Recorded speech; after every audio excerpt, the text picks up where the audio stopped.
Elle s'appelle Françoise Michael, elle est arrivée en Israël depuis l'âge de 20 ans. Elle a fait des tas de choses, elle va nous expliquer pourquoi elle est venue ici, qu'est-ce qui lui plaît dans ce pays et quel a été son parcours tout simplement haut et en couleur avec beaucoup de changements. C'est ça qui est sympathique avec elle. C'est parti. Ils ont relevé le défi de l'Alia. Alia Story, c'est vous, c'est nous. Moi, je dois parler. Bon, on écoutait juste un petit peu le jingle. Bonjour Françoise.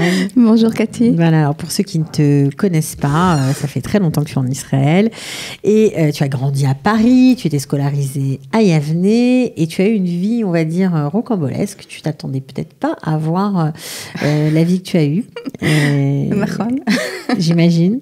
Tout à fait. Voilà. Et ce qui était rigolo, c'est qu'en préparant l'émission, je t'ai posé la question, alors quand tu penses à ton parcours, qu'est-ce que tu dirais? Tu m'as dit, je me suis éclatée. C'est vrai, en fait, j'avais pas vraiment repensé à mon parcours comme ça, mais en le préparant, justement, ouais. Je me dis, waouh, dis donc. Alors, qu'est-ce qui a déclenché cette alia, finalement? Eh ben en fait, c'est vraiment tout simple et tout bête même, je dirais, mais j'étudiais dans un Talmud Torah quand j'avais 12 ans et j'ai étudié la paracha de Lech Lecha. Et pour moi, c'est comme si je l'avais entendu personnellement, ce Lech Lecha. Vraiment. Va vers toi. Ouais, tout à fait. J'ai d'ailleurs écrit une chanson là-dessus. Oui, parce qu'elle a fait plein de choses. Alors là, elle est coach en développement personnel, elle a fait des études de psy, elle a été travailler dans l'immobilier, elle chante, elle écrit. Vraiment, beaucoup de choses. Elle a monté des projets. Bon, vous allez voir, restez avec nous. Accrochez-vous. Okay. Donc voilà, j'ai senti cet appel de venir en Israël, de vivre l'histoire, de faire l'histoire, et de vivre en fait ma passion d'être avec mon peuple, de créer une société que je voulais être exemplaire. J'étais pleine d'idéal et je voulais, dans mon idée, Israël, c'était un pays qui vivait selon les valeurs transmises par le judaïsme, les valeurs d'égalité, de bonté, de fraternité, etc. Et je voulais faire partie de cette société-là. Ok, alors le projet Partir en Israël est acté, pas de problème, sauf que en chemin, tu assistes à une conférence d'un émissaire, on va dire, de la Yeshiva University qui s'était présenté à Yavne et finalement, vu tes résultats scolaires, etc., tu te fais embarquer aux États-Unis avec une bourse, etc. Tu pars étudier psychologie aux États-Unis. Alors, c'était pas du tout à ton programme. Non, c'était pas du tout dans mon programme. Mais en fait, c'était vraiment une opportunité. D'abord, je suis très curieuse de nature et j'aime la découverte. Et donc, pour moi, de découvrir les États-Unis alors que j'y avais jamais été, c'était la grande aventure.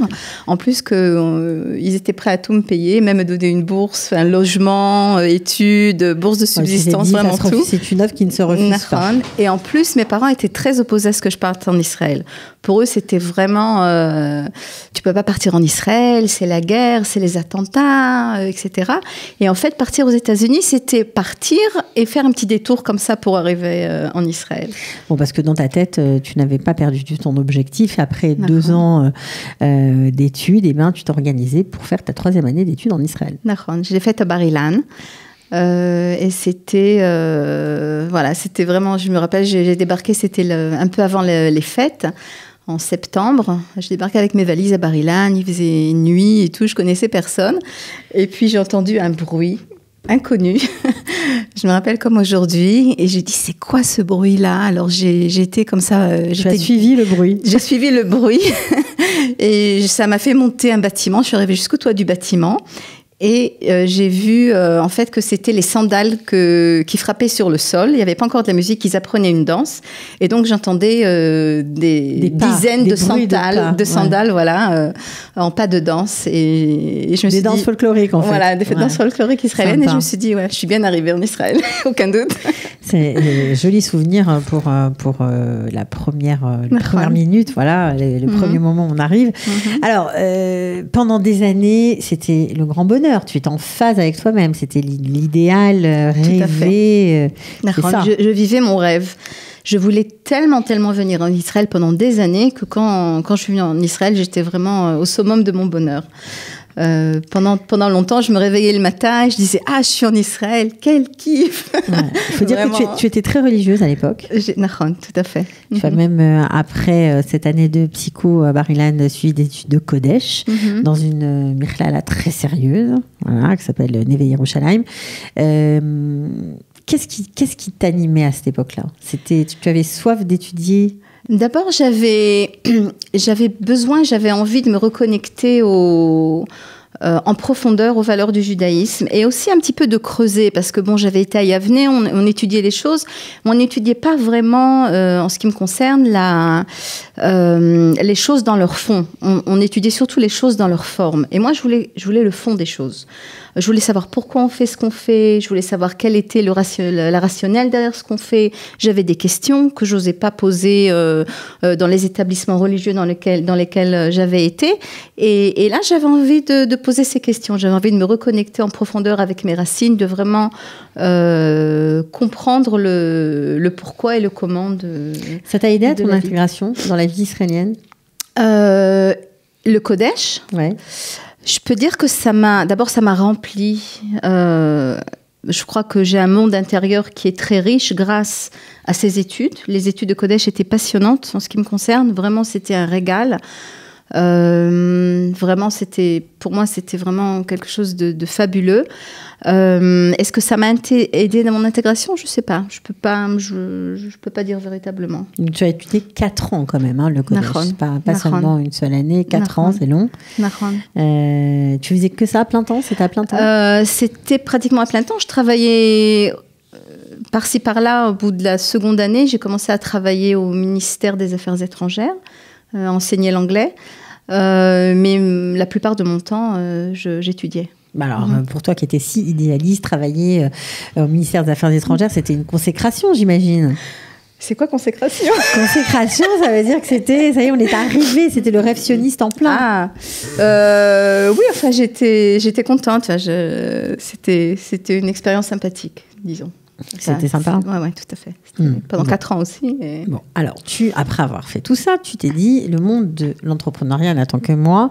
Et tu t'es lancée, parce que tu étais mariée, religieuse, et que tu te couvrais la tête, dans une affaire de Kisui Roche. Ce qui s'est passé, c'est qu'en fait, j'aimais pas trop ce qu'il y avait sur le marché à l'époque. Et voilà, moi j'aime bien les choses un peu féminines, avec des couleurs, avec des formes différentes, etc. Et puis c'était très pâle et terne à mes yeux. Donc j'ai commencé en fait à coudre mes propres kisui roches. Et puis les femmes m'arrêtaient dans la rue, mais ça vient d'où tu l'as acheté, etc., etc. Et puis alors j'en ai fait pour une, j'en ai fait un autre pour une autre, etc. Et finalement j'ai vu qu'il y avait beaucoup de demandes. Alors j'ai demandé à une, je sais pas comment on appelle ça, une matpera, un endroit qui coud, qui fait... Oui, on peut dire ça comme ça, des couturières, un atelier de couture, on va dire ça. Un atelier de couture, exactement. Et donc, ils ont commencé à fabriquer ça en quantité, et puis ça s'est étendu, puis ça s'est répandu dans tout Israël, en fait. Et tu avais un endroit, toi, un magasin? Non, je distribuais en magasin. Et ce qui était sympathique, c'est que quand j'étudiais donc à la Mikhlala et que je venais avec ces kisui roches, les femmes me regardaient un petit peu de travers, me disaient, tu sais, ici, c'est pas Paris, et tu peux pas mettre des fleurs et des flou-flous comme ça, etc.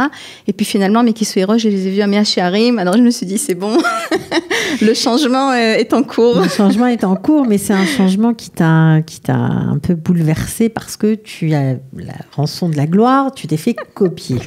Voilà, je me suis fait copier. En grande mesure. Ouais. Je me suis fait copier par ni plus ni moins qu'une usine.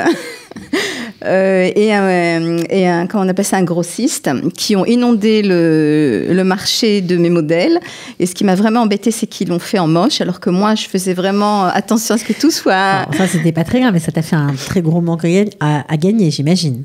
C'est sûr, disons, j'ai pas aimé le fait d'être copiée, c'était très désagréable. Et aussi, j'ai pas aimé le fait... Moi, je voulais vraiment que les femmes, elles s'embellissent, alors qu'eux, on fait vraiment des torchons, et ça m'a énervé que... je veux dire, s'ils copient, au moins qu'ils copient en bien, quoi. Mais ouais, c'était mon premier. C'est une grosse déception. C'était, oui, pour une jeune femme qui vient de se marier, qui entreprend quelque chose, d'une idée, d'une invention qu'elle a. J'avais même inscrit ça dans au bureau des patentes en tant que modèle, création, etc. Ouais. Voilà. Donc oui, c'était une grosse déception. En plus, c'était des gens religieux. Je me suis dit, comment est-ce qu'ils sont religieux et qu'ils peuvent faire une chose pareille? Je comprends pas.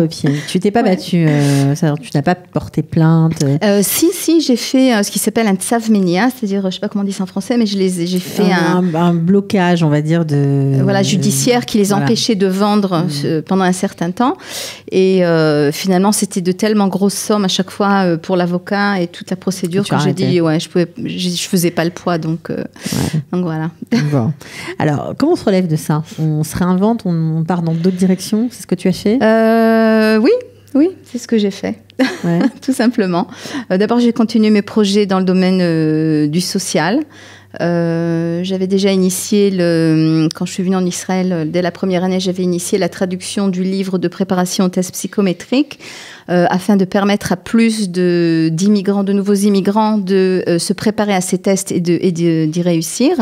C'est un livre qui a été traduit en 6 langues. J'ai traduit la version en français. Et c'est un livre, je crois, pendant 15 ans, c'est le seul livre qui existait en français. Et j'avais fait d'autres projets aussi. J'avais mis sur place un réseau de familles, de kibbutz et de moshavim qui accueillaient les étudiants français pendant les fêtes. Sympa pour lutter contre l'isolement et la solitude. Voilà, parce que j'avais remarqué que c'était quand même compliqué pour les jeunes qui venaient sans leur famille et qui étaient un peu livrés à eux-mêmes, etc. Et que c'était en fait la raison principale pour laquelle les gens repartaient en Israël, repartaient à l'étranger. Le fait d'être seul, ça n'a pas beaucoup changé, je pense. Il y a d'autres raisons, mais disons que c'est une raison qui est importante. Ouais, surtout pour des jeunes. Ouais. De ne pas trouver son endroit, ses référents. Nahon, tout à fait. Donc, alors, tu t'arrêtes pas en fait. Non. Et tu continues un projet, alors là pour le coup tu avais une ambition nationale pour le pays, pour Israël, pour lutter contre, on va dire, le célibat qui perdure et pour faciliter le mariage à certaines personnes. C'est-à-dire qu'en fait, tous même, on peut dire ça comme ça.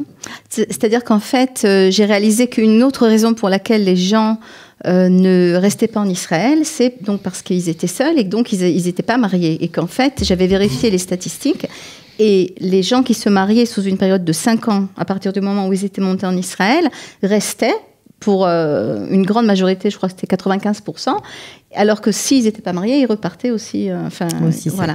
Donc, j'ai commencé en fait à faire des événements pour mes amis. Voilà, j'ai dit, je fais une soirée, invitez vos amis à vous. Et donc, je pensais au premier événement qu'il y aurait une 30aine de personnes. Et finalement, il y a eu 100 personnes qui sont arrivées, des gens qui sont arrivés de Kiryat Shmona du nord, des gens qui sont arrivés de Dimona du sud. Je dis, mais qu'est-ce qui se passe? Et j'ai compris qu'en fait, c'était pas qu'un problème d'Olim. Il y a beaucoup d'Israéliens qui sont venus aussi.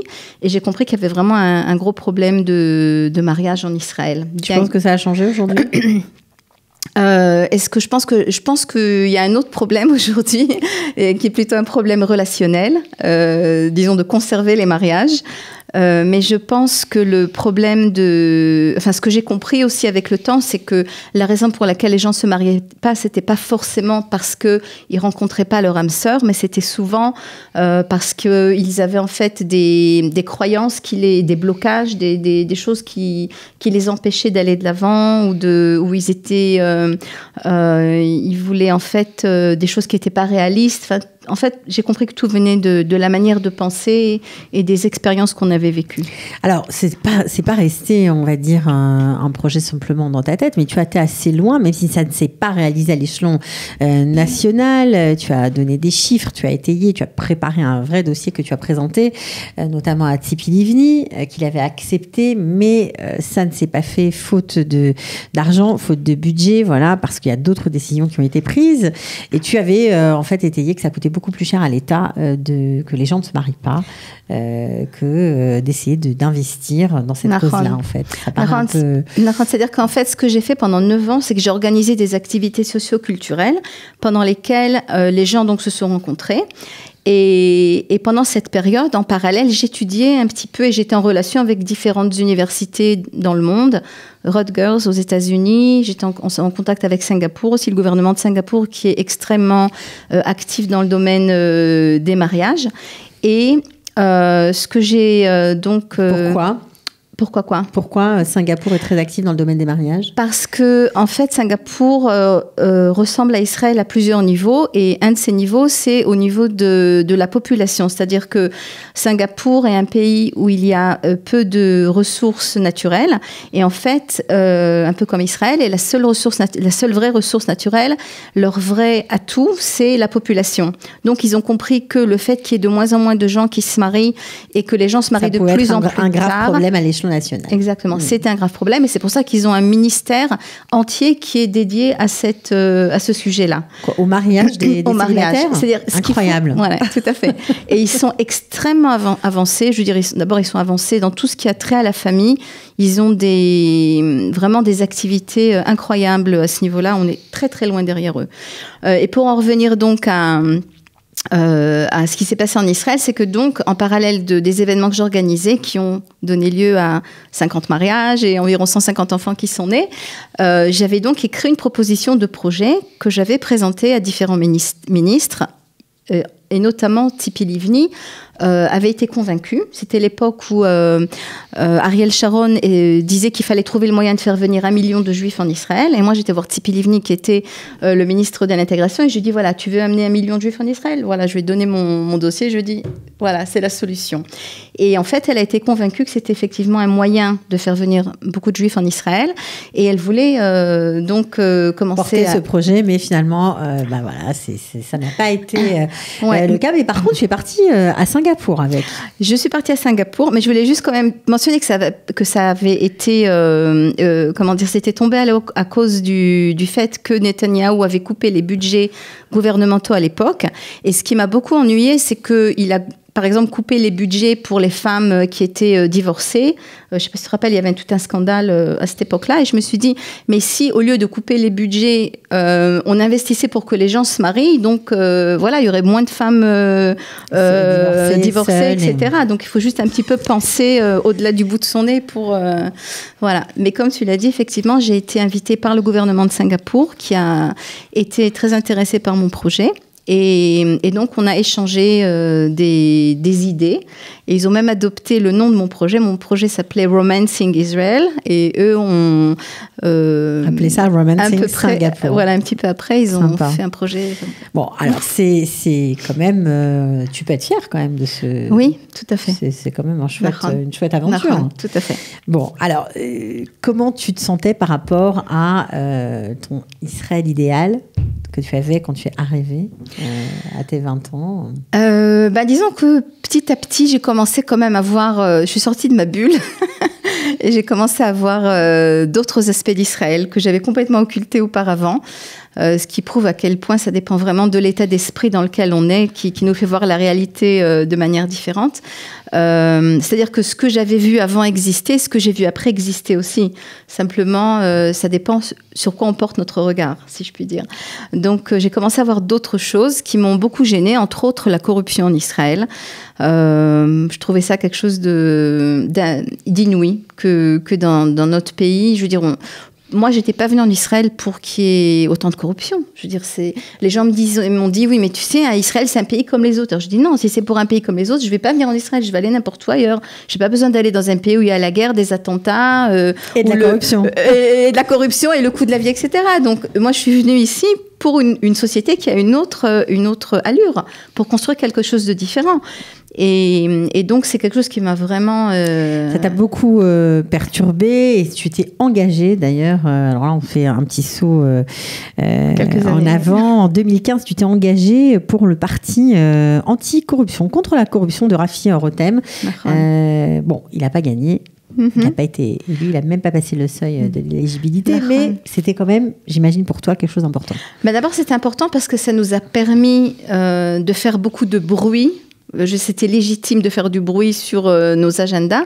Et donc, on a fait du bruit anti-corruption et pro-démocratie directe. Et donc, on a fait des vidéos qui ont été vues par des milliers de personnes, des dizaines de milliers de personnes. Le nom de Rafi Rotem est devenu beaucoup plus familier dans les oreilles de beaucoup de gens.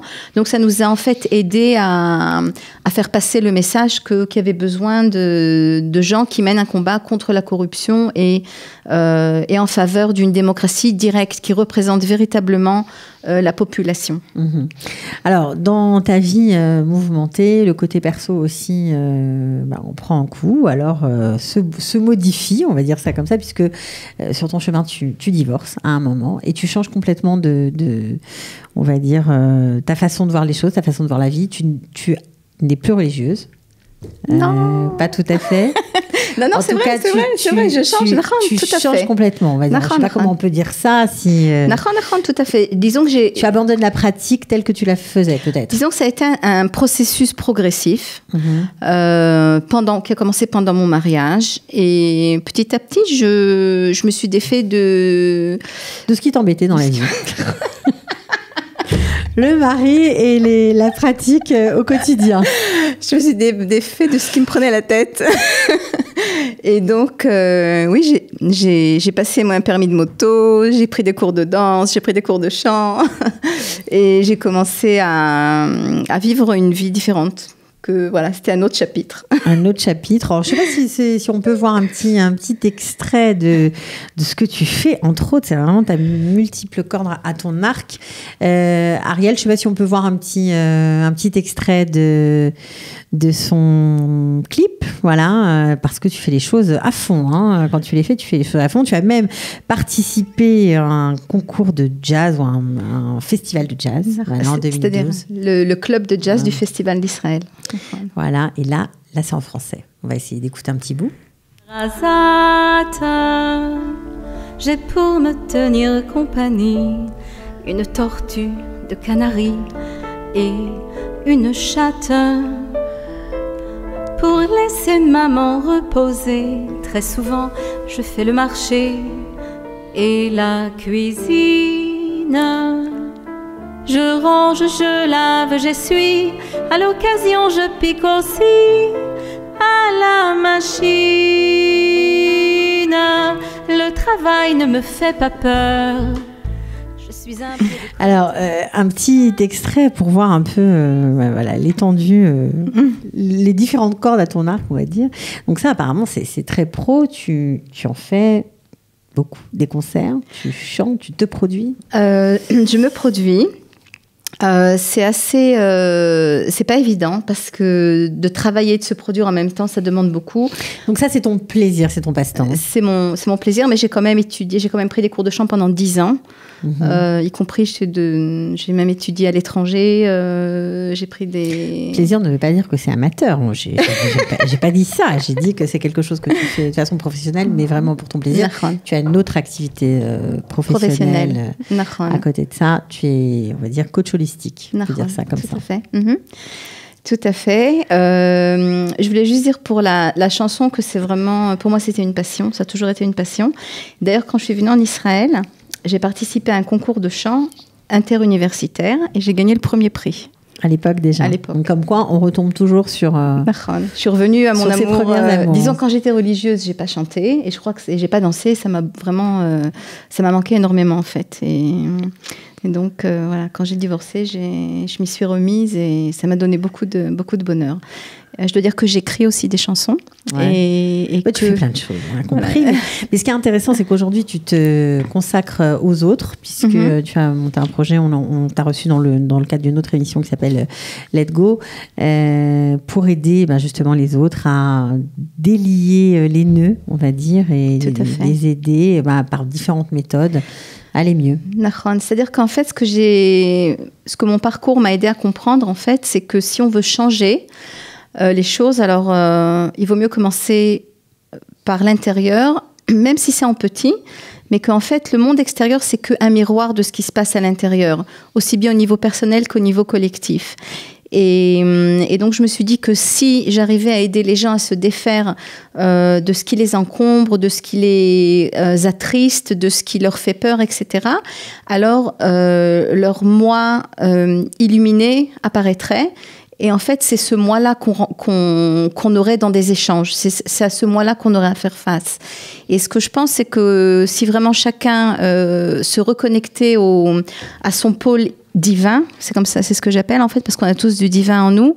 Alors, je pense que la réalité extérieure changerait aussi. Je pense qu'on aurait droit à des leaders qui correspondraient à qui on est. Et je pense qu'on aurait beaucoup moins de problèmes avec nos voisins aussi. Je pense que cette énergie positive ferait de grandes vagues. Ok, donc tu as décidé toi aussi de faire à ton petit niveau des changements pour que cette société cadre avec ce que tu avais vu au début. Tu es quand même resté idéaliste ou pas trop? Si, je crois que c'est un peu une personnalité, tu sais, je crois que c'est un trait de caractère. Ouais. Et tu vois plus Israël tout à fait de la même façon? Oui, non?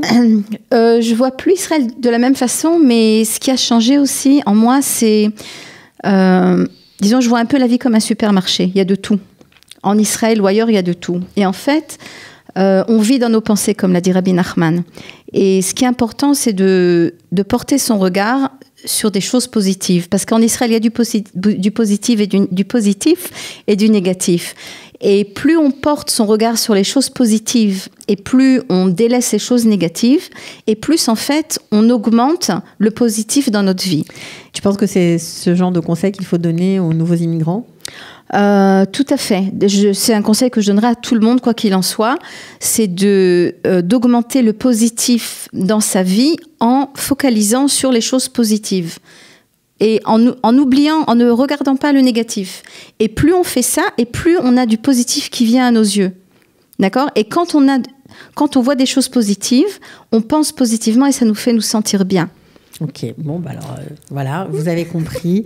Bon, ne changez pas toute votre vie non plus, hein, ne faites pas tout à fait comme Françoise, mais en tout cas, c'était sympa d'entendre ce parcours d'Alia un peu atypique. Merci beaucoup. Merci à toi. Et Batzlacha pour la suite. Merci. De rien, au revoir. Au revoir. Ils ont relevé le défi de l'Alia. Alia Story, c'est vous, c'est nous.